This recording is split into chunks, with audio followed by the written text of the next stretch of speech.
नमस्कार, मैं अशोक श्रीवास्तव। एक बहुत बड़ी खबर आ रही है सुप्रीम कोर्ट से, जहां पर आज बिल्किस बानो कांड, जो देश का बहुत ही चर्चित प्रकरण था, उसमें आज सुप्रीम कोर्ट ने गुजरात सरकार द्वारा रिहा किए गए बिल्किस बानो कांड के 11 अपराधियों को फिर से जेल भेजने का आदेश दिया है। आज बिल्किस बानो बहुत खुश हो रही होगी कि उसकी कहीं ना कहीं जीत हुई है, और आज उन लोगों के मुंह भी बंद हो गए हैं जो कहीं ना कहीं हमारे देश की न्याय व्यवस्था और सुप्रीम कोर्ट पर भी सवाल उठाते थे। तो क्या है पूरी खबर, देखिए किस प्रकार हुई थी शुरुआत और क्या क्या कुछ हुआ था, हम बताते हैं आपको विस्तार से। गुजरात में 2002 के दंगों के दौरान बिल्किस बानो गैंगरेप के 11 दोषियों को समय से पहले जेल से रिहा करने का फैसला सुप्रीम कोर्ट ने रद्द कर दिया। जस्टिस बीवी नागरत्ना और जस्टिस उज्ज्वल भैया की बेंच ने सोमवार को फैसला सुनाते हुए कहा कि सजा अपराध रोकने के लिए दी जाती है, पीड़ित की तकलीफ की भी साथ में चिंता करनी होगी। बेंच ने कहा कि गुजरात सरकार को रिहाई करने का फैसला लेने का कोई अधिकार नहीं है, वह दोषियों को कैसे माफ कर सकती है। सुनवाई महाराष्ट्र में हुई तो रिहाई का फैसला भी वहीं की सरकार करेगी। जिस राज्य में अपराधी पर मुकदमा चलाया जाता है और सजा सुनाई जाती है, उसी को दोषियों को माफी की याचिका पर फैसला लेने का अधिकार है। कोर्ट के इस फैसले के बाद सभी 11 दोषियों को दोबारा जेल जाना पड़ेगा। इन्हें गुजरात सरकार ने माफी देते हुए 15 अगस्त 2022 को अमृत योजना के तहत रिहा कर दिया था। अब कोर्ट ने कहा कि सभी दोषियों को अनुच्छेद 142 लागू नहीं किया जा सकता है। दोषियों ने की स्वतंत्रता का हनन उचित है, कानून का शासन कायम रहना चाहिए। सभी दोषी 2 सप्ताह में जेल अधिकारियों को अपनी रिपोर्ट करें। दरअसल बिल्किस के 11 दोषियों की रिहाई के खिलाफ 30 नवंबर 2022 को सुप्रीम कोर्ट में 2 याचिकाएं दाखिल की गई थी। पहली याचिका में 11 दोषियों को रिहाई की चुनौती देती हुए तुरंत वापस जेल भेजने की मांग की गई थी। वहीं दूसरी याचिका में सुप्रीम कोर्ट के मई में दिए गए आदेश पर विचार करने की भी मांग की गई थी। कोर्ट ने कहा कि दोषियों की रिहाई पर फैसला गुजरात सरकार करेगी।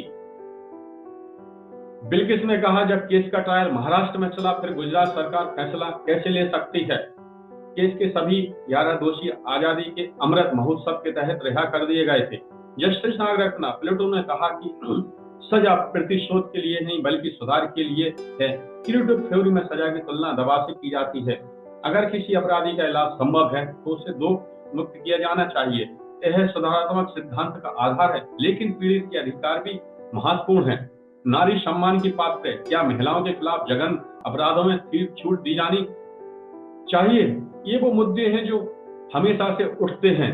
जस्टिस नागरत्ना, हम योग्यता और रिश्ता दोनों पर आधार पर रिट याचिकाओं पर विचार करने के लिए आगे बढ़ते हैं। इस मामले में दोनों पक्षों को सुनने के बाद ये बातें सामने आती हैं। मुख्य रूप से क्या पीड़िता द्वारा धारा 32 के तहत दायर याचिका सुनवाई योग्य है?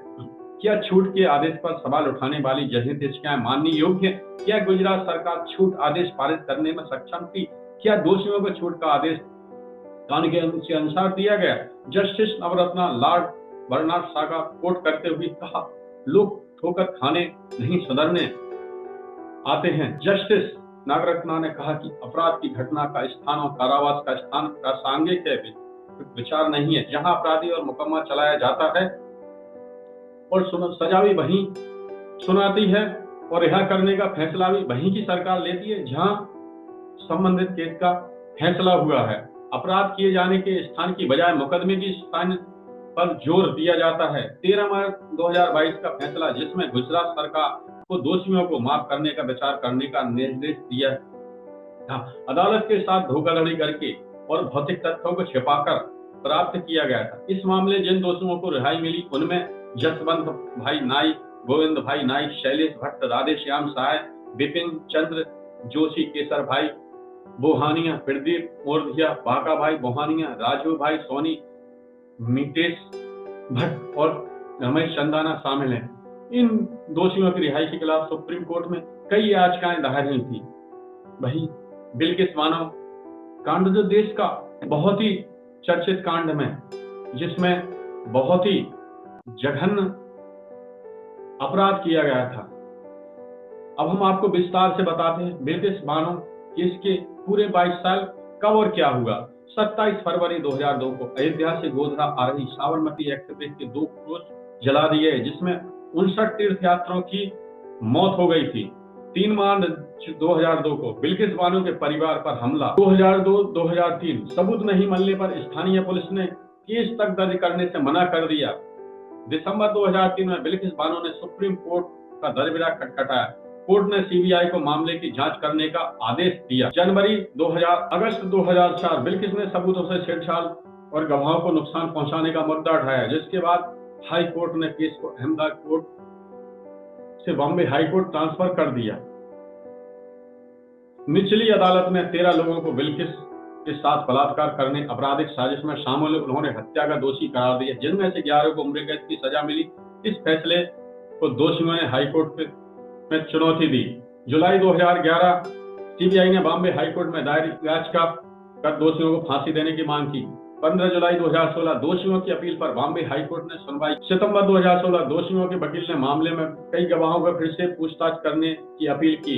बॉम्बे हाईकोर्ट ने उनके अनुरोध को अस्वीकार कर दिया। दिसंबर 2016 में बॉम्बे हाईकोर्ट ने 11 दोषियों और सीबीआई की याचिका पर फैसला सुरक्षित रखा। 13 मई 2022 15 साल से अधिक जेल की सजा काट चुके कैदी ने सुप्रीम कोर्ट से रिहाई की मांग। मई 2017 बॉम्बे हाईकोर्ट ने भी 11 दोषियों को उम्र कैद की सजा सुनाई। 15 अगस्त 2022 गुजरात सरकार की नीतियों के तहत 11 दोषियों को रिहा कर दिया गया। 30 नवंबर 2022 बिल्किस बानो ने 11 दोषियों की रिहाई के खिलाफ सुप्रीम कोर्ट में याचिका दाखिल की।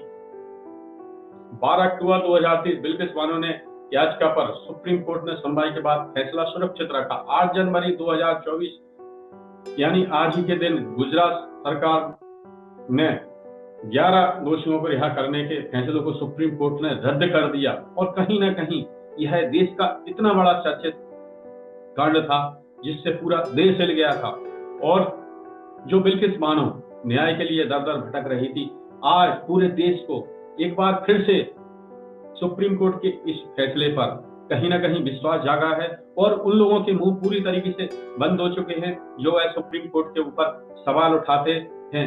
इस मामले पे कई लोगों ने अपनी अपनी राय व्यक्त की है। बहुत से लोगों ने कहा कि महिलाओं की रक्षा के लिए आज भी हमारे देश में न्यायिक व्यवस्था जिंदा है, और वहीं देश की न्याय व्यवस्था पर कई महिलाओं ने यह भी टिप्पणी की कि हम अपने देश की न्याय व्यवस्था को सैल्यूट करते हैं। देखते रहिए हाई न्यूज। अभी के लिए बस इतना ही। यूट्यूब पर है तो चैनल सब्सक्राइब करें, शेयर करें, लाइक करें। फेसबुक पर है तो पेज को फॉलो करें। तो बने रहिए हाई न्यूज पर ऐसी खबरों के साथ। धन्यवाद।